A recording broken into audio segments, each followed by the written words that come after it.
অধিকার নিয়ে তর্ক করা মানে নিজের আত্মসম্মানকে সস্তা করা। যেখানে আপনার অনুভূতির কোনো মূল্য নেই সেখানে নিজেকে ব্যাখ্যা না করাই ভালো। যেখানে আপনার অনুভূতির কোনো মূল্য নেই সেখানে নিজেকে ব্যাখ্যা করা মানে শূন্যে কথা বলা, যার কোনো উত্তর নেই, কোনো বোঝাপড়া নেই। তার চেয়ে নিঃশব্দে সরে আসাটাই নিজের সম্মান বাঁচানোর সবচেয়ে সুন্দর উপায়। কাউকে বোঝানোর দরকার নেই আপনি কতটা ঠিক ছিলেন। সম্পর্কের সমীকরণ যখন বিষাক্ত হয়ে যায় তখন সব দায় নিজের কাঁধে নিয়ে নেওয়াটাই শ্রেয়। তুমি ভালো, আমি খারাপ, এই একটি বাক্যই সব তর্কের অবসান ঘটিয়ে দিতে পারে। ঘুমড়ে মরা আবেগগুলোকে মুক্তি দিন।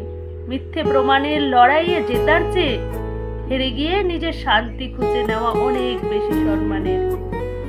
কথা এখানেই শেষ করুন।